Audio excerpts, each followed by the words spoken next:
اعوذ باللہ من الشیطان اللعین الرجیم بسم اللہ الرحمن الرحیم الحمد لأہلہ والصلاة علی اہلہا اما بعد۔ ماہ شعبان المعظم کے فضائل اور اعمال کا سلسلہ، ایسی بابرکت ساعتیں نصیب ہو رہی جو انسان کو خوش نصیب بنانے میں کردار ادا کرتی، اور اب سلسلہ ان راتوں کا شروع ہو چکا کہ جن کو روشن راتوں کے نام سے یاد کیا جاتا ہے، اور ماہ رجب المرجب میں آپ سماعت فرما چکے کہ شب 13، شب 14 اور شب 15،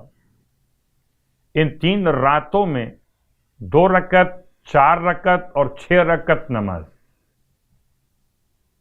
سورہ یاسین، سورہ تبارک الذی ملک اور سورہ اخلاص، ہر ایک رکعت میں الحمد کے بعد یہ تینوں سورے ایک ایک مرتبہ تلاوت کیے جاتے ہیں۔ تو 3 راتوں میں سے آج پہلی رات، روشن رات، یقیناً خدا ہم سب کے لیے اس کی روشنی کو روشنی قبر اور روشنی روز قیامت قرار دے۔ صلوات شعبانیہ وقت زوال پڑھی جانے والی مخصوص صلوات ماہ شعبان المعظم میں امام سجاد علیہ السلام کی بارگاہ سے اس کا ایک حصہ آپ کی خدمت میں پڑھ رہا ہوں۔ اللہم صلی علی محمد وآل محمد صلاۃ کثیرۃ تکون لہم رضا ولحق محمد وآل محمد ادا وقضا بحول منک وقوت یا رب العالمین۔ اے خدا تو درود نازل فرما محمد اور آل محمد پر، صلاۃً کثیرہ، بہت زیادہ درود نازل فرما، اتنا زیادہ کہ جو ان کی رضا کا باعث بنے اور محمد اور آل محمد کے حقوق کی ادائیگی کا ذریعہ بنے، چاہے یہ حقوق ادائیگی بطور ادا کے یا بطور قضا کے ہو۔ بحول منک وقوت، تیری ہی ہمت اور طاقت کے ساتھ اے عالمین کے پروردگار۔ ماہ شعبان کی نمازوں کے اعتبار سے سرکار ختم یہ مرتبہ صلی اللہ علیہ وآلہ وسلم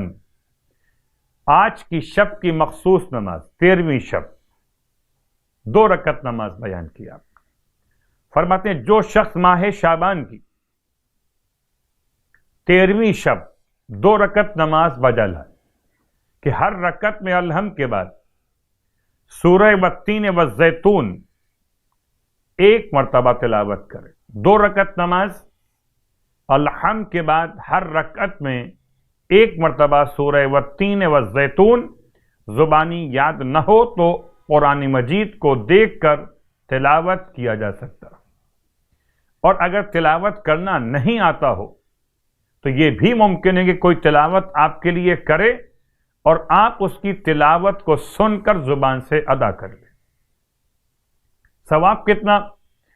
فرماتے گویا کہ اس نے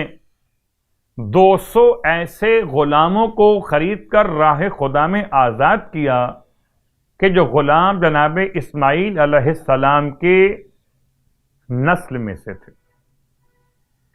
اور خداوند عالم اس کے گناہوں کو اس نماز کی برکت سے ایسے معاف فرمائے گا کہ جیسے وہ ابھی ابھی شکم مادر سے دنیا میں آیا ہو۔ گویا ہم اس سے کہتے ہیں برتھ ڈے، ہر انسان کی برتھ ڈے وہ دن ہو جائے جب وہ گناہوں سے ایسے پاک ہو جائے جیسے آج ہی پیدا ہوا ہو۔ تو آئیے دعوت فکر ہے کہ تمام تر اہل ایمان کے لیے، اہل اسلام کے لیے اپنی برتھ ڈے مناتے ہوئے کوئی ایسے کام انجام دیں برتھ ڈے کے خاص دن میں جس کی بنیاد پر ان کے سارے پچھلے گناہ ایسے معاف ہو جائیں جیسے وہ واقعاً آج ہی پیدا ہوئے ہوں۔ اور خدا بند عالم اس نماز کی برکت سے آتش جہنم کو اس سے دور فرما دے گا، اور اس سے محمد صلی اللہ علیہ وآلہ وسلم اور ابراہیم علیہ السلام کی صحبت روز قیامت نصیب فرمائے گا۔ ماہ شعبان کے روزوں کے حوالے سے ارشاد فرماتے ہیں جو شعبان کے 13 روزے مکمل کر لے تو 7 آسمانوں کے فرشتے، 7 آسمانوں کے فرشتے، کتنے فرشتے ہیں یہ آپ اور ہم اندازہ نہیں کر سکتے، 7 آسمانوں کے فرشتے اس کے لیے خدا سے استغفار کریں گے۔ خدا ہم سب کو اعمال کی، صیام اور قیام ماہ شعبان کی توفیق عطا فرمائے۔ الہی